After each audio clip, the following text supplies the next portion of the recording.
আজকের জন্য দ্বিতীয় প্যানেল প্রকাশের নির্দেশ বিচারপতি Rajasekhar Mandhar.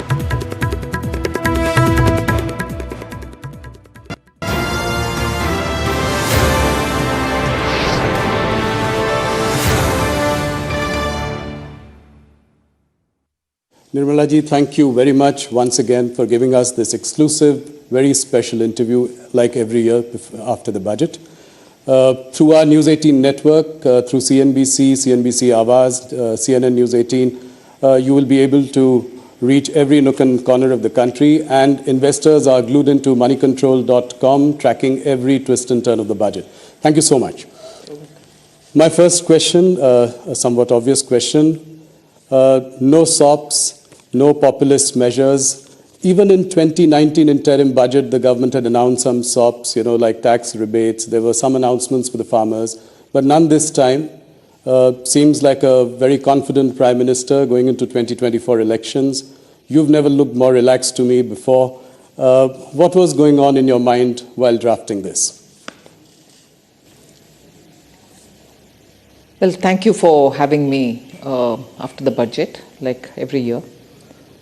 It's a great opportunity to talk to your viewers and also for others who are watching this program more with keenness to know about the Indian economy. Yes, the budget yesterday did not have any SOPs announced.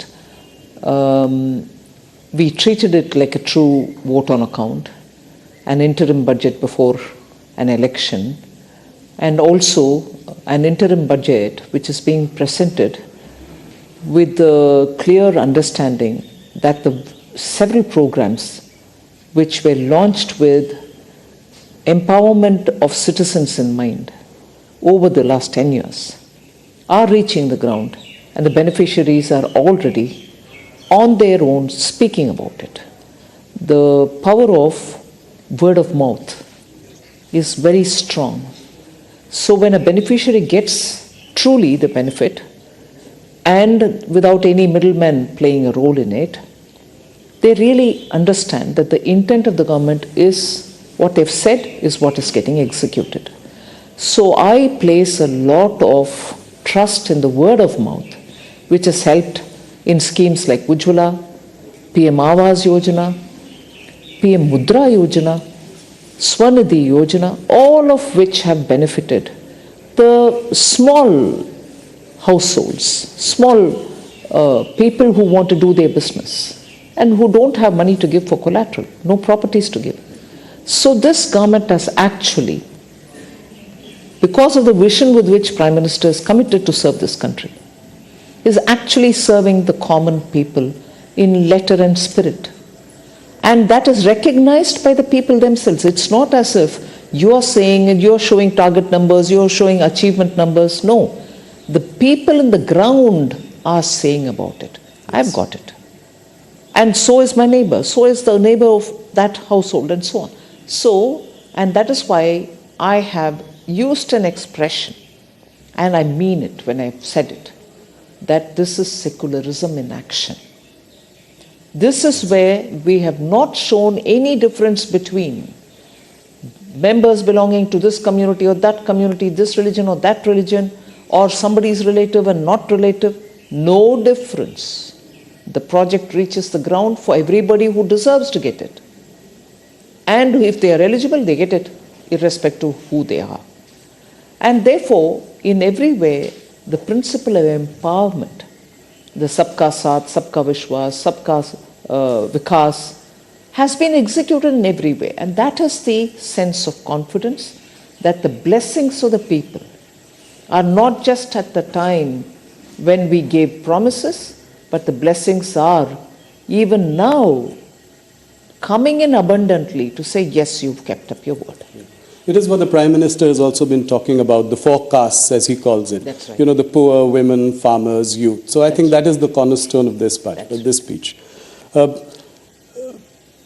Nirmala ji, you've steered the economy in difficult times. If I look at your last 5 years, there's been the pandemic. Right now, 2 wars are going on. Even then, we are projected to grow at 7.3%. Now, if I were to look at the nominal GDP, which has grown only 10.5%, consider an inflation of 4.5%, Do you think that 7% itself would be challenging? I mean, do you think it is realistic for us to grow on those lines? The chief economic advisor has also commented in his preface. He's elaborated on how 7% is not difficult to achieve. Globally also, the various organizations which look at economies of all countries, like IMF for instance, has also enhanced their own assessment. So, upgrading our growth estimates is not just singularly our business. People are seeing that fundamentally a lot of activities are happening. The robustness of the economy has not slackened anywhere. It has maintained its, the buoyancy with which things are happening, not just revenue collection when I'm talking of buoyancy. So there is reason to believe, yes, it is possible. And the deflator, not just the inflation, but the deflator itself is constantly, meaning we are looking at controlling inflation, the other factors fall in place, so the deflator itself then plays a role, and therefore we are confident that on the one hand we'll be able to manage inflation, and on the other to keep the robustness in growth so that it is sustained growth. We have made every effort to look at both growth driving elements and inclusivity driving elements so that nobody is left out from this growth process, both to contribute and to gain from. Indeed. Something that has been commented enough, and you've got a lot of accolades for it in this budget. If you look at the fiscal glide path, I think you've beaten estimates. This year you've projected 5.1 next year, so that also looks promising. What is your message to the sovereign rating agencies? You're expecting an upgrade? Well, I would think that they do their job, but periodically it's our business also to bring it to their notice that economy, particularly emerging market economy like India, despite the odds, we are doing a lot of reforms, systemic reforms, which actually you're seeing is bearing the results now.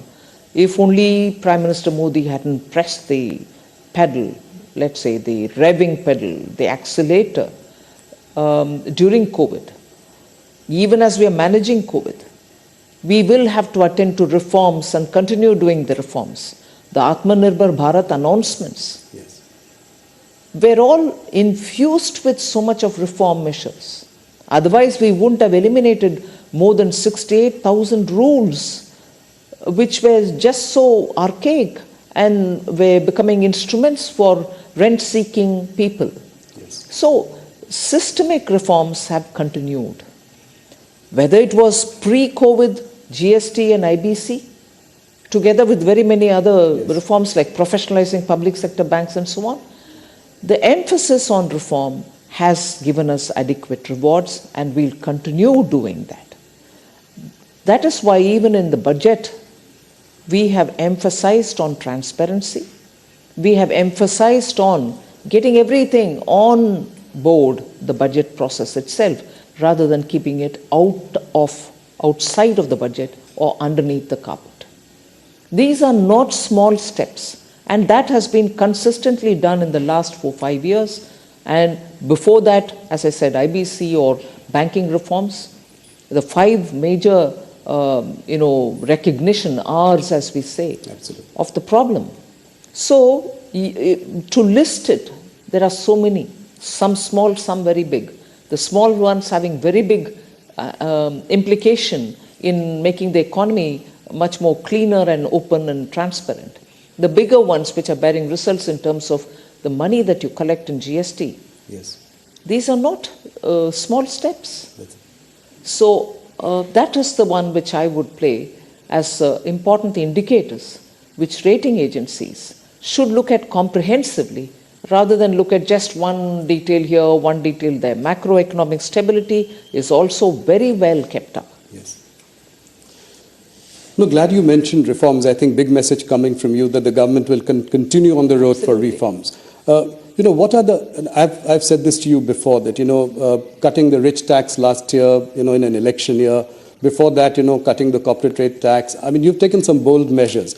What are the next level of reforms that we can expect from you? Broadly, I mean, directionally. No, first of all, as I said, the system to become more transparent. More things will have to be done in order to make sure that we work together with states. It's one thing for the union government to work on those areas which are exclusively with the central government. But where there are overlaps, there are some states which have come about enthusiastically to say, yes, we should benefit also from this vibrancy which results after such measures are taken. And therefore, when reforms are talked about, we normally always say 3 levels where it has to be carried out with the same vigor. The central government, the state government, and then the local bodies. Yes. Now, working with the state governments has already started happening. The last few years, you see very many areas where we are working together. The local body level, the municipal, urban local bodies, the panchayats, we need to have greater interchange of ideas and working together with them also. That will also continue now. Okay.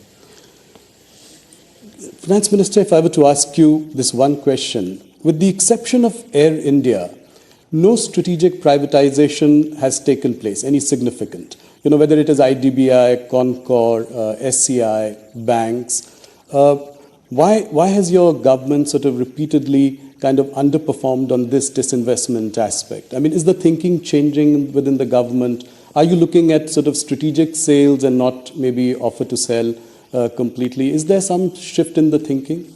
I would want you to, first of all, put that question into the frame that I have laid in the matter of public sector enterprises policy. Right. If a policy framework has been announced, and in that we have said that there are only core strategic sectors which government recognizes, where the government will be having a minimal presence. Right. And even in those sectors, private sector will be allowed to, or it will be completely open for them to participate in total. In the sense, there will not be any one sector, inclusive of the core strategic sector, which will be exclusively reserved for public sector, whereby consolidation will have to happen to make them big enough for a big country like India. Yes. Efficiencies will have to be brought in. Their values will have to be increased. So this question of yours will have to fit into that frame. I will not reverse any of the cabinet approved decisions. Okay. But at the same time, you should probably also have noticed that for each of them, we are working to make sure that we are not allowing them to remain there till they are getting disinvested. Equally, we are working to make sure that their valuations are kept up. They are improved upon. That if you look at the public sector listed companies and their valuation in the market today, you see the kind of vibrancy which has been brought into them. Their share values have gone up.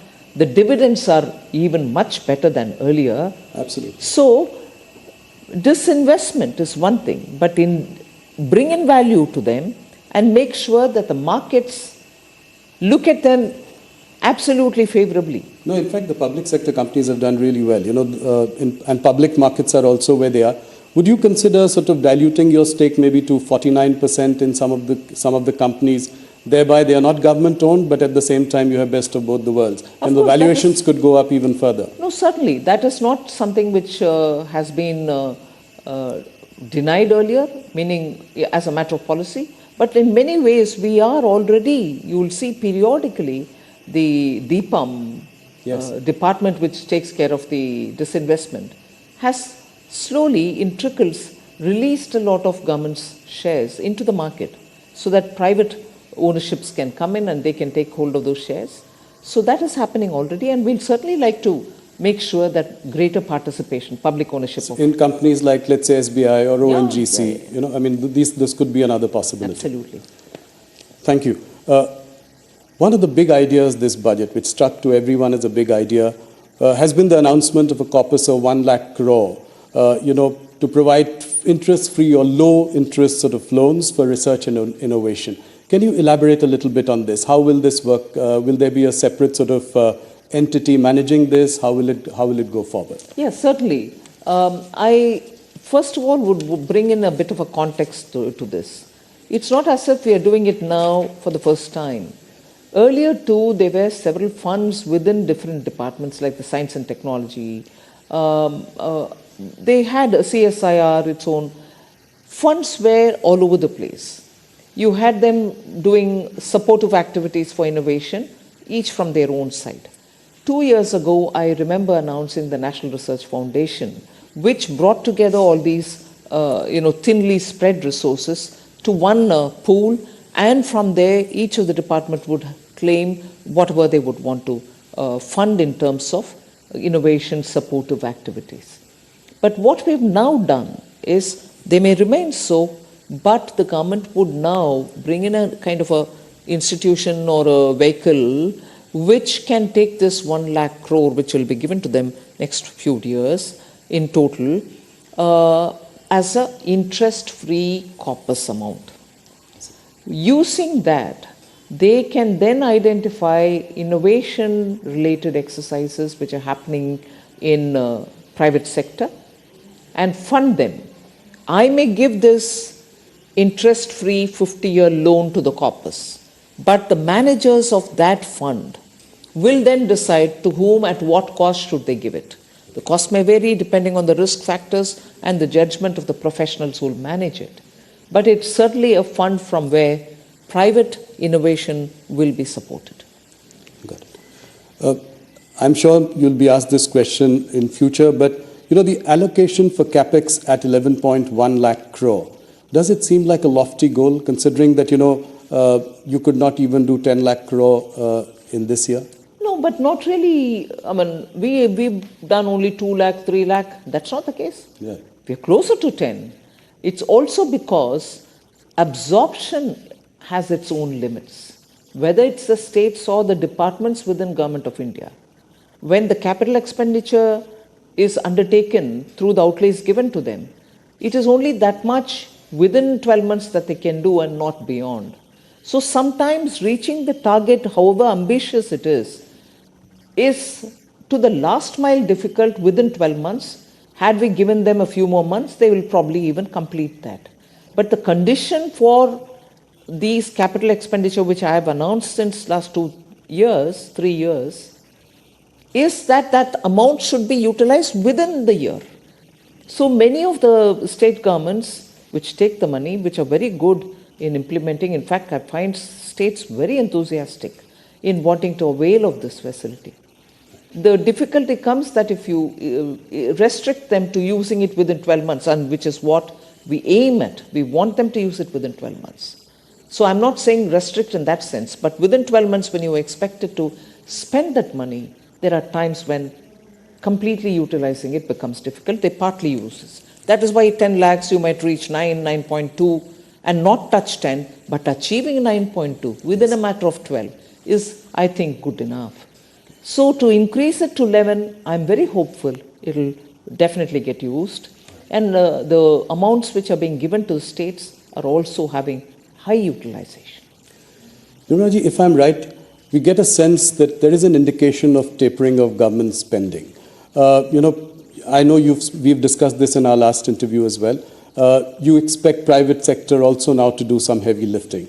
So we are seeing some of the sectors looking up now. There are investments in steel, aviation, power, machinery. But are you happy with the level of private sector participation? You said that they are like Hanuman, and Hanuman has no idea of his own power. When do you think that this Hanuman will lift the economy mountain? Well, I think, as you said, they are coming out. There is investment happening. The PLI scheme is also helping them. Yes. So investments in newer areas do have a slightly longer gestation period. It's not as if their brownfield projects are getting additional money. That also is happening. But the interest in the sunrise sector is really obvious now. People are taking a lot of interest, and you're seeing them coming forward. Okay. That's heartening news. One more question on the stress that is being seen in the rural economy. Your higher allocation outlay to Manrega also is an indication, betrays, the stress on rural economy. If you look at the results of FMCG companies, consumer durable companies, even if you look at the Nielsen data, it shows that the rural volume growth has underperformed urban volume growth for almost 7 quarters now in a row. So what is your prognosis of rural demand, and how do you think we will deal with this going forward? I'm not sure I'll be able to describe how I view what is happening in the rural areas. Let us recognize that there is a lot of shift in the way employment is panning out. Let us recognize that migration is now looking at redefining itself in a way. Many people who went back to their villages with some skills acquired are wondering if they can continue being there and utilizing and benefiting from the skills that they've acquired. Industries too today are allowing a lot of work from home, and many who are avoiding traveling are also staying back. So that shift will have to be recognized. But equally, that's not to say people are staying back home without work or staying back and working from there with large companies being established everywhere else. So there is a transition happening undoubtedly. Yes. Second, there's also this little savings which is coming through, which we are seeing from the various fixed deposits which are growing as different from small savings. Yes. You're also seeing some middle class looking at savings through the stock markets, demat accounts, and so on. So the indicators with which we are looking at the rural economy may vary, and there are very many newer indicators which we may not want to miss out on. Yes, I agree, FMCG market will also tell us that durable consumables are not being consumed as much as before. Yes. But, well, I take that as one indicator, but equally, the kind of activities which are now happening in the rural areas, because of better connectivity, because of other digitization, are also yet to be measured, I would think. Okay. One thing related to, the job market, especially, if you look at the campus recruitment in engineering colleges and MBA colleges. So on one side, there is this, the economy is doing well, and all indicators point to that. But on the other hand, the campus recruitment this year has been muted. Salaries have been lower. Many students have not got a job offer yet. How do you see this, in relation to the overall big picture? See, the question about employment, I'm afraid we are repeatedly focusing only on those indicators pertaining to the formal economy, which is important. I'm not denying its role. So college recruitments, IIM like campuses are important. But equally, the jobs that are getting created in the middle and lower order are not getting counted at all. I would look at the way in which banks and their credit offtake is happening in small and medium businesses. The new companies which have got registered, which is a data which I have put out from the MCA, the number of new companies which have started are certainly not people who are being recruited for jobs. They are people who are investing money, believing in their skills, registering a company, and probably giving jobs for others. Why would new companies get registered in a bigger number than before if employment is not being offered? The companies cannot operate in vacuum without human beings in them. So I think a fairer, open, and an exhaustive picture of India's employment, both in the formal and non-formal areas, will have to have some kind of a wider base with which, and we need to bring in such data so that the discussion can be more informed. And I think the global slowdown is also having an impact on our jobs, especially at the higher end, right? I mean, in IIM campuses or engineering colleges, etc. Equally, because of the way in which artificial intelligence is coming, the kind of job requirements that are expected of new recruits are also changing. Yes. So the people with old skill sets are now expected to have additional newer skill sets for entering into a certain area which till now did not exist.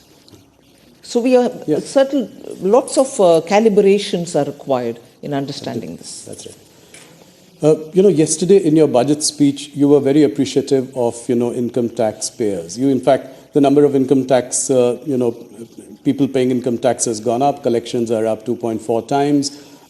You were quite appreciative. In fact, I thought you just stopped short of sort of giving them something back because, it was a vote on account. My question is that, salaried people are paying 30% today, whereas corporates pay 22% tax.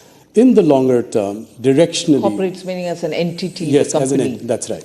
So I'm saying in the longer term, directionally, do you think you would align this in some way or the other? I'm talking about the longer term. Well, the direct taxation reforms are a steady job in the pipeline, and some results come out and more work is happening. So direct taxation is something on which ease of the taxpayers' facilitation which has to be improved, and also one of the things happened yesterday, one of the serving the customer better business in the taxation regime happened yesterday, but more work can always be done. Yes, so salaried can be more hopeful in the coming days in your July budget. I'm not saying anything now. No, I know that. I mean directionally over the long term.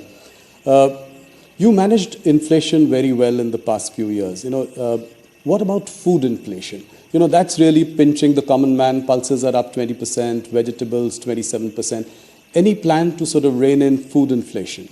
See, food inflation cannot be spoken as one basket. Yes. Or one item. It has so many different components. If pulses are becoming more expensive, we are import dependent to meet adequacy in meeting their demand. In the sense we are not self-sufficient. We need to import to meet our demand, and when you depend on imports, the prices are determined by the supplier, not by us. So when it is pulse or dal, where the prices have to be controlled, so much has to be done well in advance. If you know your crop is only X and not what you need, then you pre-plan imports. You have to touch on very many countries to get the imports and so on. And in that, of course, the role of the traders is very important. Yes. That is one thing. Second is you're looking at other seasonal vegetables, which can equally be affected by drought or by excess rain. No import substitution or no import in the last minute can help us. If suddenly one particular crop, say of potatoes or onions or tomatoes, are lost, the last minute procurement from somewhere else is also fraught with difficulties. That's good. So the treatment for controlling price for pulses and the perishable crops and let's say rice which can be stored are all very different. And that is why there is a committee in Government of India which looks into this and makes sure that periodically you're able to get in time those based on estimates. It's an ongoing job.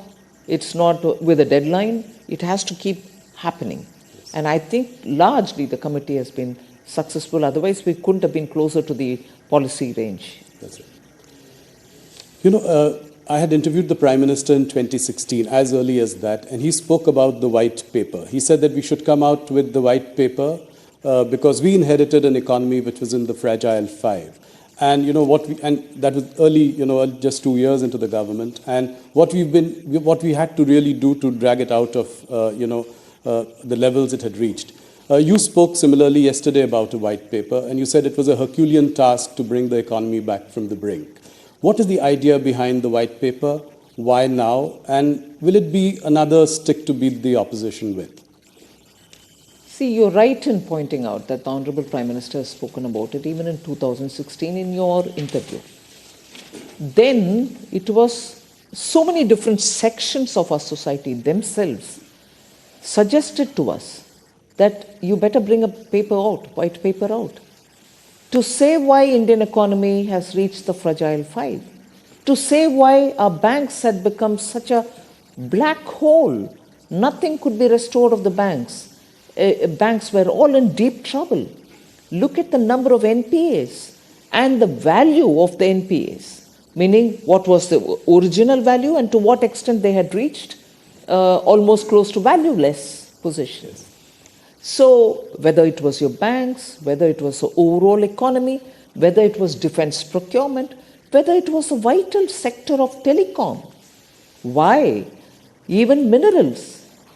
Yes. Every area was ridden with problems. Now, if you're talking of corruption, well, it's one thing, it goes to the court, people get punished, and then the monies are given back or not given back, values are retrieved or not retrieved. That's one side of the story. But what impact it left on the economy? To restore your banks back to health, to make sure your country is safe with adequate strategic equipments given to defense personnel, to make sure that your mines, which are wealth under the earth, meaning inside the earth, under the soil, to use them for the benefit of the country rather than to use them as one instrument through which you line your own pocket. What implications it had on the economy? Banks not being healthy, mines being given to brothers and sisters who did not want to extract the mineral for the benefit of the country. Spectrum allocations, if it had happened in time, I didn't have to spend so much to restore BSNL to have 2G or 4G in time.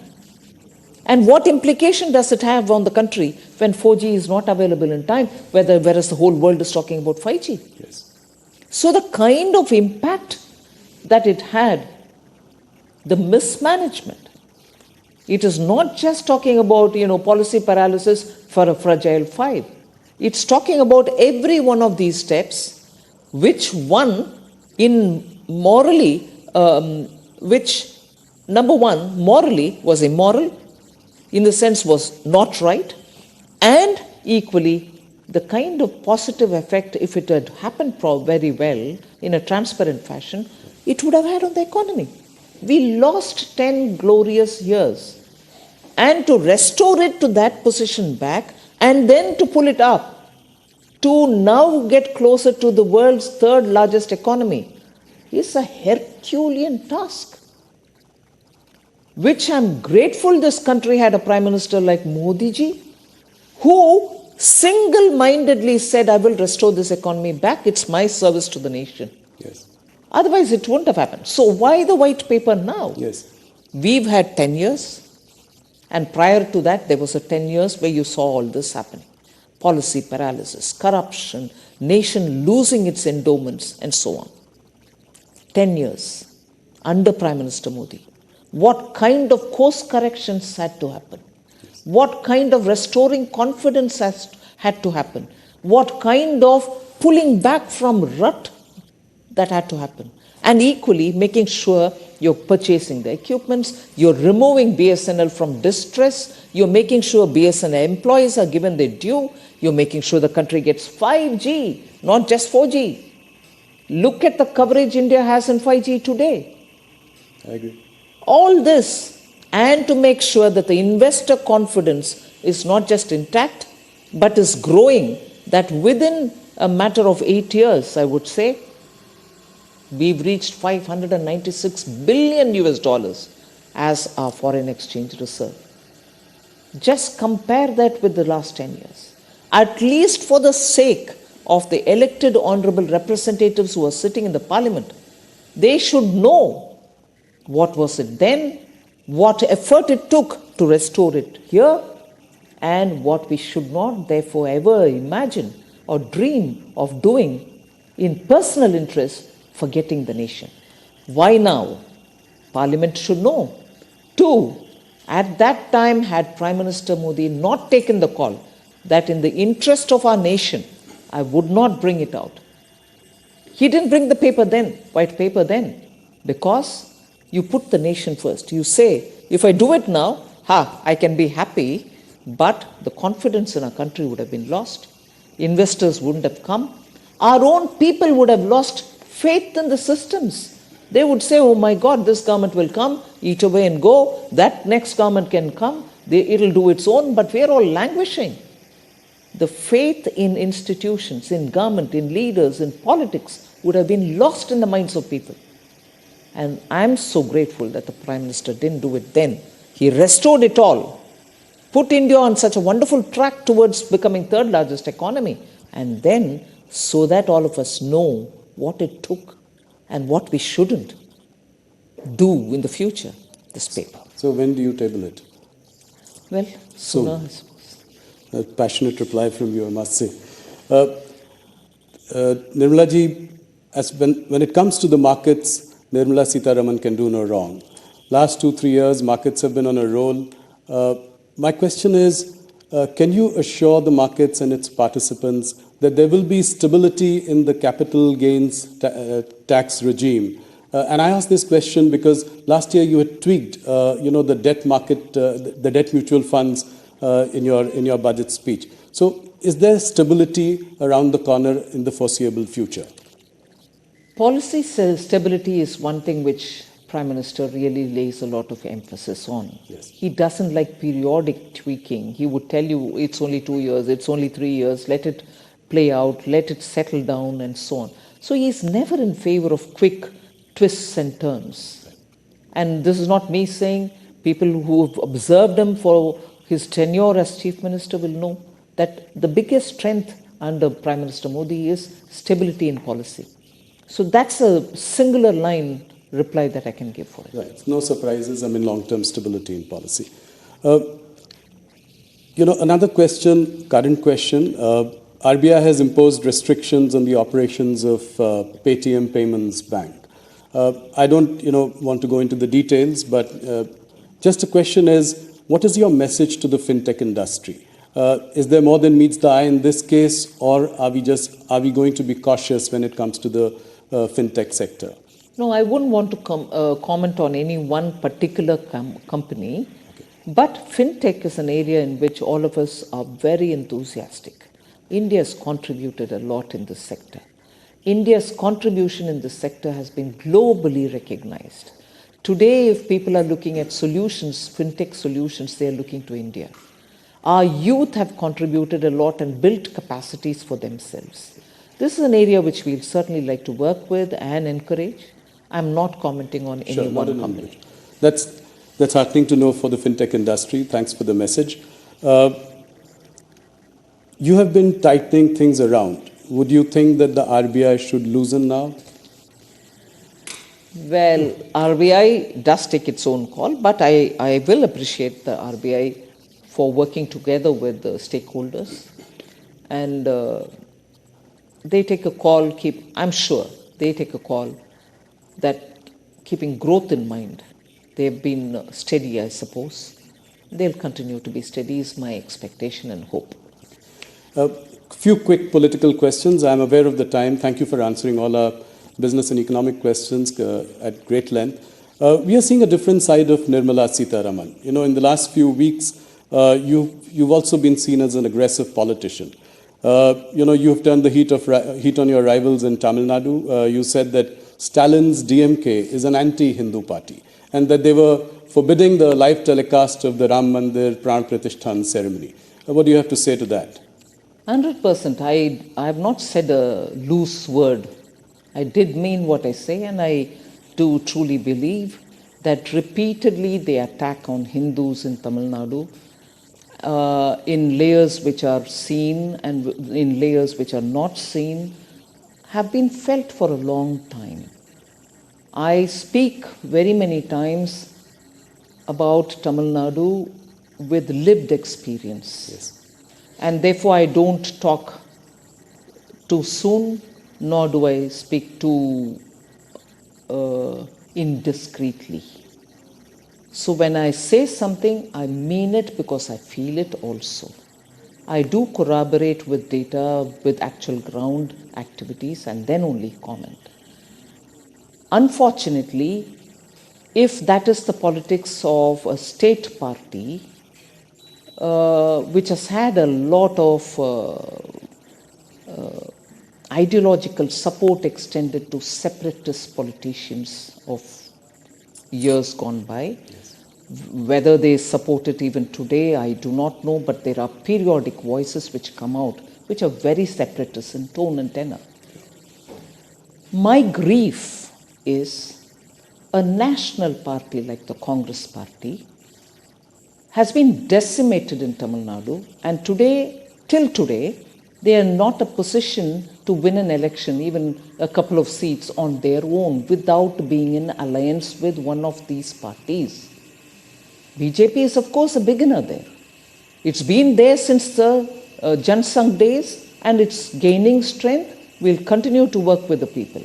But the grief that I want to express is a national party like Congress party also joins that anti-Hindu voice, does not condemn the anti-Hindu voice of the party DMK, and even worse, goes in support of such voices which come from DMK. And today, not just in Tamil Nadu, a Congress party member in the Lok Sabha today, meaning he's a sitting Lok Sabha member, and a brother of a deputy chief minister in Karnataka, also speaks in separatist voice. So anti-Hindu is one, anti-Hindu activity is another, which also is happening in Karnataka incidentally. Congress party in Tamil Nadu supports these kind of anti-Hindu or anti-separatist voices. And today that is a spirit with which Congress also is aligning, which is what I find utterly shocking. Is there an attempt to paint the Bharatiya Janata Party as a North Indian party? And this North-South divide, encouraging that. Is that what you sense? They've always called Bharatiya Janata Party two things. It is a Brahmin Baniya party. Yes. It's a Hindi party. Today, the kind of support BJP receives in South India disproves all this. And I don't want to name individuals and say, oh, he or she belongs to this caste, we promoted this caste, and therefore, more than BJP, I can challenge today, is there any one party in India which has worked for the betterment of tribals in India, which has worked for the betterment of the Dalit scheduled castes in India, which has recalled some of the best iconic leaders coming from those communities but attaining national stature, whether it is Dr. B.R. Ambedkar, whether it is Guruji and considered like God himself, Birsa Munda, whether it is the sons of the Shabzade, Sikh gurus, who gave their lives in their teenage for the sake of our country. So in any one of these, I want to ask, is there any one party in this country which has as much served as the BJP? So what is Hindi party? When Prime Minister of India is talking about all languages, he quotes Thiruvalluvar. Yes. He quotes from Purananuru. Every given opportunity, he takes the languages even to the UN. So, Tamil Nadu's politics, speaking of these kind of things, has happily kept the Hindi-speaking parts of the country, even if they are in alliance with them, away from the separatist rhetoric. So you think, oh, we are in alliance with that party, they cannot do any wrong. Yes. But they've been speaking all these separatists earlier. They're speaking anti-Hindu earlier. Only because of the language gap. Just as they didn't want to learn Hindi, many of the North Indians didn't want to learn Tamil. So there's never been an understanding, a comprehensive, complete understanding of what's developed in Tamil Nadu. So are you hopeful that the BJP will do better this time in South India? I mean, how many seats do you see them getting out of 131 seats? It's difficult to talk about number of seats, but I'm sure the efforts which are being made by Tamil Nadu BJP unit. So you're likely to open your account in these states like Tamil Nadu, Andhra Pradesh? We'll certainly work for the people and hope to have their Kerala. blessings. course. Tamil Nadu, you have No, whether it's Kerala, whether it's Tamil Nadu, lots of work is happening and people are responding as well. Are you likely to contest the elections? I don't think. No. It's my party's decision. Okay. One last question on 2024. What is your assessment? How many seats do you think that the BJP is likely I'm not to get? sure I'll again speculate on the number of seats. Better than last time? Much better than last I time? think people will see the truth and commitment and dedication with which the Honorable Prime Minister has been working. They are blessing him. They are seeing his earnestness. They are seeing how non-stop he puts the people of India and the nation first among everything else. So I'm confident. The opposition has constantly been crying themselves hoarse about the use of intelligence agencies. So whether it is Kejriwal or Mamata Banerjee's leaders in West Bengal or Hemant Soren more recently, they complain that there is harassment by central investigative agencies. And if the leaders jump onto the other side and join the BJP, then they are let go scot-free. What do you have to say? My last question. First of all, many of the cases in which the CBI or the Enforcement Directorate or the Income Tax pursue cases cannot come to the level of asking for custodial or asking for interrogation or arrest can happen overnight. You will be surprised in many of these cases. The cases were originally filed during UPA times. Many of these cases belong to that era. You know the Indian system, the level and the time consumed for each stage to mature. And to reach a stage where summons are being served, it consumes a lot of time. Many of these are from that era case. So it's not as if we've done it. One, second, a survey or a search happens. Tell me if they've come empty-handed. Roomfuls of cash. Equally, when we are talking about common man adopting to technology, doing digital payment, you have people sitting with tons of currency notes in their homes. Nowadays, everything is videographed. I can't sit here and say, I found so much cash in your house without a proof.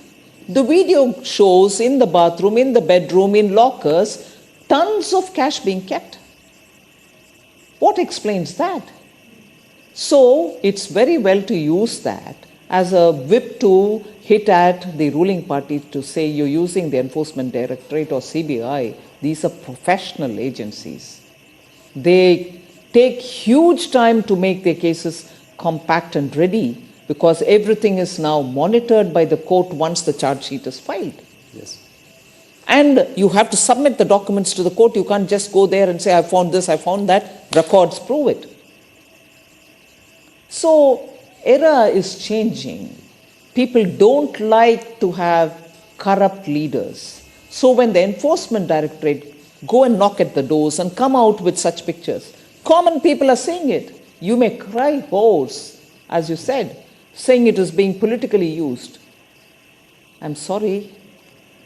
It is something which was case from your era. You filed a case against your own ally. There are partners in crime. And then there are partners and enemies also. Yes. Nirmalaji, thank you so much for answering all our questions. You answer economic questions and political questions with equal felicity and passion. It's always such a pleasure to speak to you. Thank you so much. Thank you very much, Rahul.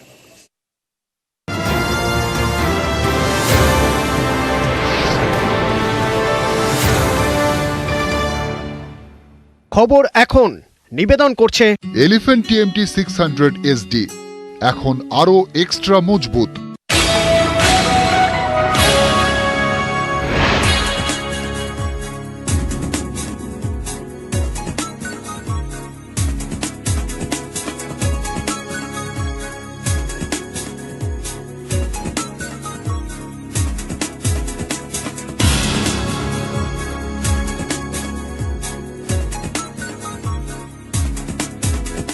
খবর এখন নিবেদন করলো elephant TMT 600 SD এখন আরও extra মজবুত। News flash নিবেদন করছে सफेद डिटर्जेंट पाउडर। मेरा सफेद तुरंत खुले, भरपूर झाग दे, मेरी चॉइस मेरा सफेद। ভারতের শান, সারা দুনিয়ায় এর মান। স্ট্রং মানে মাইথন স্টিল। রাস্তা খারাপ থাকার কারণে গন্তব্য থেকে প্রায় 200 মিটার আগেই মন্ত্রীর গাড়ি দাঁড়িয়ে যায়। তারপর টোটো করে পৌঁছতে হয় আত্মীয়ের বাড়িতে। বিষয়টি খতিয়ে দেখার আশ্বাস খাদ্য প্রতিমন্ত্রীর। অর্ধেক রাস্তা বোঝা যাচ্ছিল না যে বৃষ্টিতে কাদা না ঢালাই রাস্তা। খোঁজ নিয়ে দেখতে হবে কি বলছে, হতে পারে তারা দিয়ে রেখেছেন হয়তো পঞ্চায়েত সমিতি বা জেলা পরিষদে, সেটা দেখে নিতে হবে। অবশ্যই এসছি যখন একবার তো খোঁজ নেবই। মাটি পাচার রুখে দিলেন গ্রামবাসীরা। ঝাড়গ্রাম জেলার শালবনী এলাকার ঘটনা। ক্যানেল সংস্কারের দায়িত্ব পেয়েছিল এক ঠিকাদার সংস্থা। কাজ শেষ হওয়ার পর ক্যানেলের মাটি অন্যত্র সরানোর চেষ্টা ঠিকা সংস্থার। তখনই প্রতিবাদ করেন গ্রামবাসীরা এই বিষয়ে প্রথমে বন দফতরকে অভিযোগ জানায়। ঠিকা সংস্থার বিরুদ্ধে ব্যবস্থা নেওয়ার আশ্বাস ভূমি রাজস্ব দফতরের। বারাবণীতে কয়লা খনিতে কাজ বন্ধ করে বিক্ষোভ গ্রামবাসীদের। অভিযোগ, চাকরি সহ একাধিক প্রতিশ্রুতি দিয়ে কথা রাখেনি খনি কর্তৃপক্ষ। বারাবণীর চয়নপুরে খোলামুখ কয়লা খনির ঘটনা। জমি অধিকরণ করার সময় চাকরির প্রতিশ্রুতি দিলেও তা সম্পূর্ণ হয়নি বলে অভিযোগ।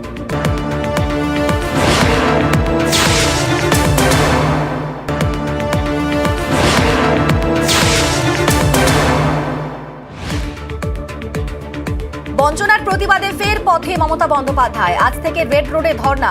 কেন্দ্রের বিরুদ্ধে ধর্ণায় মুখ্যমন্ত্রী। 48 ঘন্টা ধর্ণা কর্মসূচি মমতা বন্দ্যোপাধ্যায়ের। আম্বেদকর মূর্তির সামনে ধর্ণা মঞ্চ। আম্বেদকরের মূর্তিতে মালা দিয়ে আন্দোলন শুরু। কালো পোশাকে মঞ্চে নেতৃত্ব। কালো পোশাক পরে আন্দোলনে সামিল বিধায়ক, সাংসদ, কাউন্সিলররা। 4 থেকে 13 ফেব্রুয়ারি দলের বিভিন্ন সংগঠন জেলাভিত্তিক ধর্ণা কর্মসূচি। 2 বছর ধরে 100 দিনের কাজের লোকেদের টাকা দেননি। 100 দিনের কাজ বন্ধ। একমাত্র রাজ্য বাংলায় আপনারা টাকা দেননি। বাংলা কি দোষটা করলো? বাংলার মন জয় করবেন? গরিব লোকের টাকা লুট করে কোথায় গেল 100 দিনের টাকা? যারা কাজ করেছে 21 লক্ষ শ্রমিক, তাদের কেন দেওয়া হয়নি 2 বছর ধরে তাদের কাজ করবার পরে টাকা? এটা মনে রাখবেন, কনস্টিটিউশনাল এটা অব্লিগেশন। এর জন্য জেলে যাওয়া উচিত।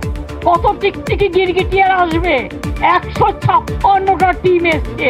আমাদের এখানে একটা কিছু হলে সব কমিশন চলে আসছে। ধর্নায় বসেও রাজ্যের প্রশাসনিক প্রধানের দায়িত্ব সামলাবেন মমতা বন্দ্যোপাধ্যায়।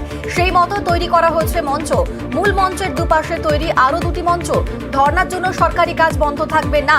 মূল ধর্না মঞ্চের পেছনে তৈরি হয়েছে মুখ্যমন্ত্রীর অস্থায়ী অফিস। এই অস্থায়ী অফিসেই সরকারি আধিকারিকদের সঙ্গে দেখা করেন মুখ্যমন্ত্রী। কেন্দ্রীয় বাজেটকে অশ্বডিম্ব বলে কটাক্ষ। ধর্না মঞ্চ থেকে বাজেট নিয়ে কেন্দ্রীয় সরকারকে কটাক্ষ মমতা বন্দ্যোপাধ্যায়। এক কথায় কি বলা যায়? অশ্বডিম্ব। অন্তর্বর্তী বাজেট তো নয়। You rightly pointed out this অন্তিম বাজেট। আপনারা কি জানেন এই বাজেটটা only the pain to the poor people. গরিব লোকেদের জন্য একটা পয়সা খরচ করেনি। ফুড সাবসিডি কমিয়ে দিয়েছে। চাষিদের জন্য কিছু নেই। মহিলাদের জন্য ইলেকশন আসলেই বলে 33% রিজার্ভেশন। আরে আমরা তো পঞ্চায়েত মিউনিসিপ্যালিটি 50% রিজার্ভেশন আগেই করে দিয়েছি। আর লোকসভায় একমাত্র রাজনৈতিক দল আমরা রিজার্ভেশন না করেও 34%-এর বেশি আমরা এমপিকে ইলেক্টেড করে নিয়ে গিয়েছি। বৃহস্পতিবার বাজেট, শুক্রবার রাজ্যে কেন্দ্রীয় বরাদ্দের টাকা।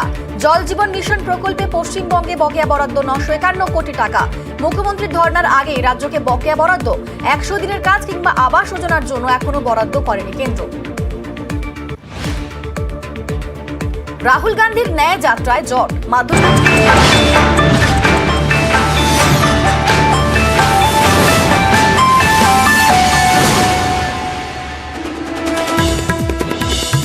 ক্যাগ রিপোর্টে মিথ্যাচারের অভিযোগ। প্রধানমন্ত্রীকে চিঠি মুখ্যমন্ত্রীর। কেন্দ্রের বঞ্চনার বিরুদ্ধে 48 ঘন্টা ধর্নায় মমতা। আম্বেদকরের মূর্তিতে মালা দিয়ে আন্দোলন শুরু। কালো পোশাকে মঞ্চে নেতৃত্ব। 4 থেকে 13 ফেব্রুয়ারি দলের বিভিন্ন সংগঠন ও জেলাভিত্তিক ধর্না কর্মসূচি।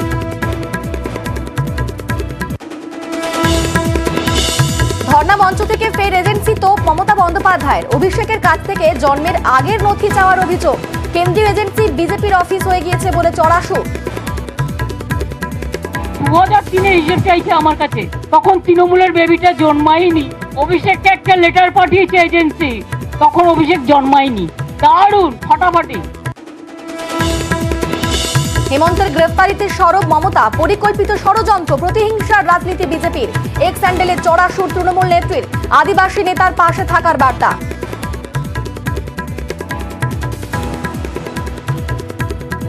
একমাত্র আদিবাসী মুখ্যমন্ত্রী হেমন্ত, তাকে গ্রেফতার করে দিয়েছে।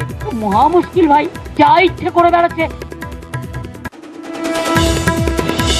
বাজেটের পরই রাজ্যকে টাকা কেন্দ্রের, জল জীবন মিশনে বরাদ্দ বাংলাকে। 951 কোটি বকেয়া বরাদ্দ পেল রাজ্য।